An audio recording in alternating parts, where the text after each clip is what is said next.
여러분 반갑습니다. 추울 때나 더울 때나 비가 오나 눈이 오나 이 자리를 지키시는 여러분께 경의를 표합니다. 하나님께서 기뻐하실 줄로 믿습니다. 국민들이 박수를 보낼 줄로 믿습니다. 한국교회 전체가 여러분의 성의와 노고에 치아드립니다.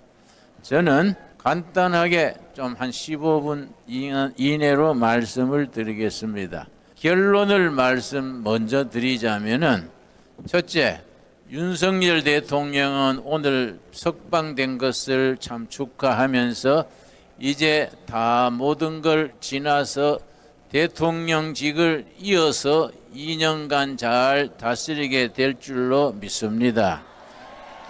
두 번째, 이재명 더불어민주당 대표는 가야 될 길이 있습니다. 감옥으로 가게 될 줄로 압니다. 가서 좀 급하게 나오지 말고 한 10년 푹 썩으면서 수양을 하게 될 것이라 생각됩니다. 세 번째는 윤석열 대통령께서 2년을 잘 마무리하시고 그 다음 새로운 대통령, 우리 국민의힘 후보, 더불어민주당 후보가 선거 부정 없이 잘 선거를 치러서 뽑히는 대통령이 다음번에는 통일한국으로까지 이어지게 될 줄로 믿습니다. 여러분, 저는 윤석열 대통령이 잘한 것이 두 가지 있다 생각합니다. 윤석열 대통령도 물론 잘한 거 못한 거 있겠지만은 가장 잘한 거 두 가지라 생각합니다. 첫째는 한미일 동맹관계를 확실히 세운 것을 아주 잘한 것이라 생각합니다. 두 번째는 지난해 12월 3일에 계엄령을 선포한 것이 참 잘한 것이라 생각합니다. 저는 처음에는 긴가민가 해서 요즘 같은 태평시대에 뭔 계엄령인가 그렇게 아주 고개를 갸우뚱하고 왜 그렇게 했을까 별로 처음에는 찬성하지 않았습니다. 그러나 탄핵 정국이 이어지면서 하루하루 지나는 동안에 계엄령을 안 했으면 이 나라가 큰일 날 뻔했구나. 내가 그걸 깨달아 가고 있습니다. 마치 뜨거운 물속의 개구리처럼 이 나라가 우리도 모르는 사이에 서서히 이상한 나라로 변질될 수 있는 위기에 그걸 자각하고 계엄령을 내린 점에 대해서 참 잘한 것이다 생각을 합니다. 여러분, 그래서 우리나라의 위기의 가장 중요한 첫째가 선거 부정입니다.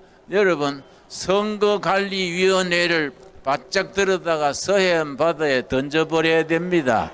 아주 선거관리위원회 아주 골 때리는 사람들입니다. 이번에 다시 이 나라가 바로 서려면은 선거관리위원회부터 폐지 개혁해서 새롭게 해야 됩니다. 여러분, 실예를 들겠습니다. 어떤 사람들은 그럽니다. 요즘 같은 세상에 선거 부정이 어디에 있냐? 매스컴에서도 그렇게 선동을 하고 그렇게 믿는 시민들이 많습니다. 나는 경기도 동두천에 살고 있습니다. 동두천 옆에 파주시가 있습니다. 파주시 진동면의 경우에 진동면 투표자 가능수가 144명인데 실제 투표했는 사람은 123명이랬습니다. 그런데 투표 결과는 181명이 나왔습니다.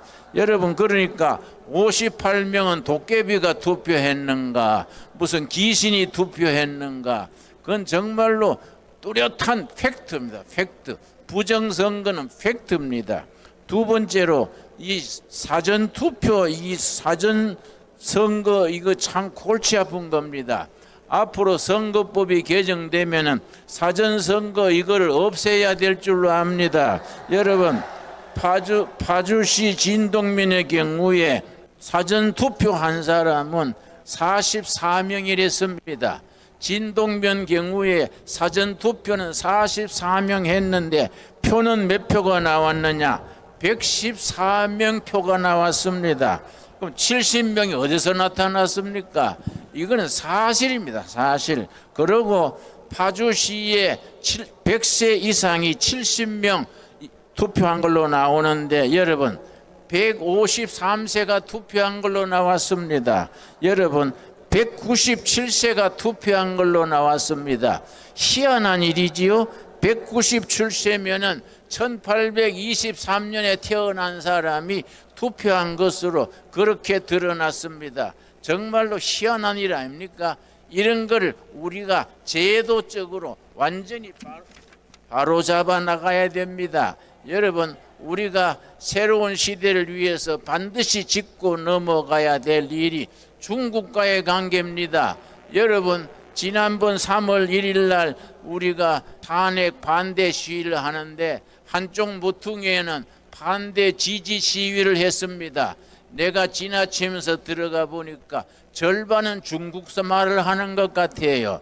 그래서 내가 옆에 가서 니하오 그랬더니 비실비실 피해버리더라고요. 중국이 한국에 왜 그래 관심이 많습니까? 중국은요, 한국을 자기들의 무슨 위성 국가처럼 만들려는 아주 못된 생각을 하고 있습니다. 여러분, 시진핑이 미국 가가지고 미국 대통령을 만나서 하는 말이 코리아는 옛날부터 자기들의 속국이었다. 그러니까 미국이 손대지 마라. 그런 식으로 말했습니다. 여러분, 좀 나쁜 말로 하자면 뒤질라고 작정한 소리지요. 어떻게 코리아가 중국의 속국이었습니까? 여러분, 서대문에 독립문이 있습니다. 여러분, 독립문이 일본에 대한 독립으로 세운 게 아닙니다. 중국에 대해서 독립문으로 세워진 겁니다. 나는 북한에 여러 번 갔었습니다. 여러분, 북한의 육군사관학교 격인 장교 훈련하는 학교 뭐라고 써놨느냐 하면은 북한 얘기입니다. 일본은 100년 숙적, 중국은 1000년 숙적 그렇게 써놨습니다. 북한 사람들도 일본은 100년 원수고 중국은 1000년 원수라 그랬는데 이상하게 우리나라 정치가들 중에 더불어민주당 사람들 중에 중국을 모르게 떠받드는 사람들이 있습니다. 문재인 대통령이 중국에 가가지고 베이징 대학에서 강연하면서 중국과 한국은 공동 운명체입니다. 그런 골빠진 소리를 했습니다. 여러분, 중국이 망하면 우리가 같이 망하고 중국이 흥하면 우리가 같이 흥한다. 이게 공동 운명체 아닙니까? 그러고 우리 문재인 대통령이 시진핑한테 그랬습니다. 우리가 중국의 1대1로 정책에 동참하겠다. 그런 허튼 소리를 했습니다.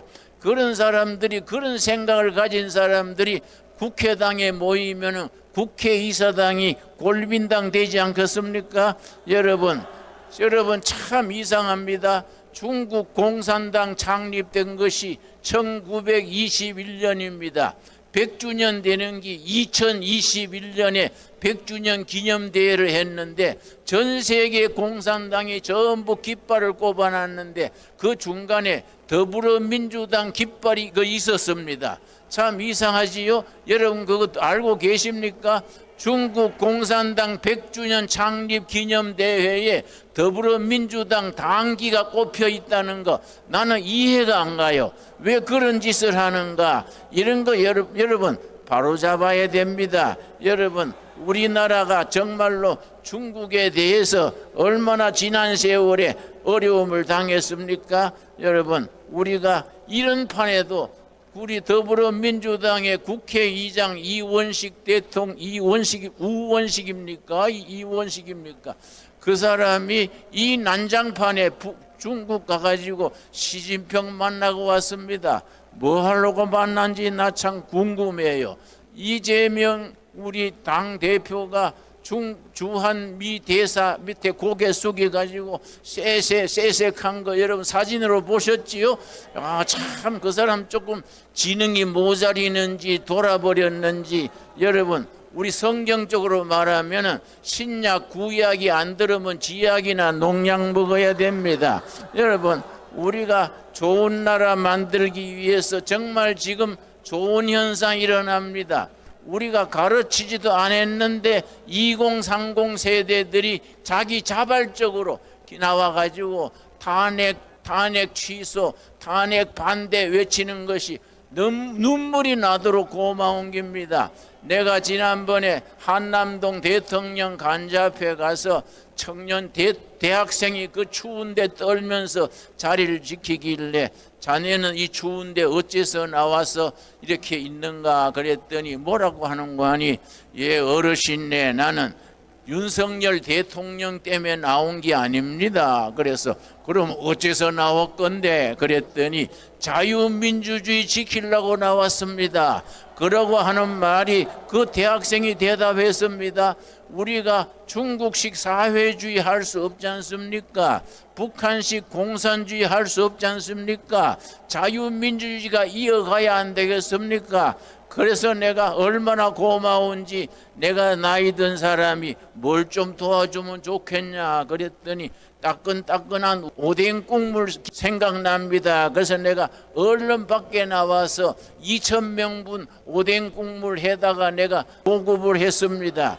여러분, 우리 청년들이 얼마나 고맙습니까? 그 2030 세대들이 그런 생각을 한다는 것이 우리나라가 미래가 있고 희망이 있는 증거라고 생각을 합니다. 여러분, 끝으로 한 가지 더 말씀드리겠습니다. 우리나라가 정말 하나님이 복 주시는 나라인 것이, 이번 계엄령 사태 이후로 한국 교회가 깨어난 것이 너무너무 감사합니다. 한국 교회가 그동안에 받은 많은 복을 누리는데 교회 안에서 머물러 있었는데, 이번에 나라의 위기를 느끼고 교인들이 깨닫고 이렇게 추운데도 나와서 여러분 예배드리고 태극기 흔드는 것이 얼마나 감사한 일입니까? 나는 여러분이 이렇게 나와서 태극기 흔드는 거 보이 눈물이 날도록 고맙습니다. 하나님께서 우리 이 나라를 지켜주실 줄 믿습니다. 여러분, 우리 특별히 개신교는 프로테스탄트 철치입니다. 프로테스탄트가 뭡니까? 저항하는 겁니다. 어리석은 정치에 대해서, 삐뚤어진 정치에 대해서, 헛된 이데올로기, 주체 사상에 대해서 우리는 목숨 걸고 저항해야 됩니다. 여러분, 우리는 제2의 전쟁입니다. 전쟁은 목숨 걸고 하는 겁니다. 여러분, 우리나라의 운동권 계열에는 두 계열이 있습니다. NL그룹이 있고 PD 계열이 있습니다. NL그룹은 내셔널 리버레이션, 민족 해방 전선이라 그래서 주사파라 그럽니다. 우리나라 운동권 출신의 80%가 NL 계열입니다. 주사파입니다. 여러분, 김일성 주체 사상이 민족의 희망이다, 이런 정신 빠진 소리 하는 사람들이 청와대도 들어가고 정당에도 들어가고 나라의 언론계도 들어가고, 여러분 이번에 보셨지요? 여러분 놀랬습니다. 헌법재판소 무슨 선거위원회 무슨 재판부 뭐 곳곳에 그런 불확치들이 진지를 틀고 있는 것이 나라가 얼마나 위험했습니까? 모르고 지나갔으면 우리가 그냥 앉아서 당하는 거이지요. 이럴 때 우리가 참 하나님이 보호하사 온 국민들이 계엄령을 통해서 깨닫고 이렇게 시위를 프로테스트 저항하게 된 것이 정말 얼마나 감사합니까? 한국교회는 이런 국민적 저항에 제2 6.25 전쟁에 우리가 앞장서서 나라를 구하는 우리가 전사들이 되어야 될 줄로 압니다. 여러분, 그 일이 교인들 중에 엉뚱한 소리 하는 사람 옆에서 뭐라 그러십시오. 정신 차리라고 뭐라 그러십시오. 여러분, 로마서 12장 2절에 있습니다. 세상 풍족을 따르지 말고 예수 그리스도 힘입어 변화되어서 세상을 변화시키라 했습니다. 여러분, 나라면 따라하겠습니다. 변화되어 변화시키자. 여러분, 다시 한 번 더 하겠습니다. 변화되어 변화시키자. 변화되어 변화시키자. 우리 나라를 변화시키고 교회를 변화시키고 아시아를 변화시키는 선두에 서는 한국교회가 되어지기 바랍니다. 그렇게 되어가고 있는 줄로 압니다. 내가 독일의 끝으로 한마디만 더 하겠습니다. 내가 독일에 갔을 때 훔보르트 대학의 입구에 칼 막스의 유명한 말이 새겨 있었습니다. 지금까지의 철학은 세계를 해석만 했다. 그러나 지금부터의 철학은 세계를 변화시켜야 된다. 내 그 말을 읽고 감동을 받아서 속으로 생각하고 내가 설교할 때 그 말을 인용하곤 합니다. 지금까지의 교회는 성경을 해석만 하고 교회를 지키기만 했다. 그러나 지금부터의 교회는 나라를 변화시켜야 된다. 우리 통일 한국 시대에 이룰 때까지 우리 교회가 앞장서야 됩니다. 여러분, 반드시 이루어질 줄로 믿습니다. 우리가 통일 한국 시대에 평양에 가서 같이 예배 드립시다. 여러분, 가까운 시일에 백두산에 가서 여름 수양에 열도록 합시다. 여러분 옛날에 독일의 니체란 철학자가 유명한 말을 남겼습니다. 나를 죽이지 못하면 나는 더 강한 사람이 될 것이다. 여러분, 윤석열 대통령을 죽이지 못하면 더 멋지고 더 강한 윤석열 대통령이 될 줄로 믿습니다. 여러분, 우리를 패배시키지 못하면 더 강한 우리가 정광훈 목사가 되고 우리 세종로 광화문 세력이 되고 더 강하고 멋진 대한민국을 함께 이루어 나가게 될 줄로 믿습니다. 여러분, 감사합니다.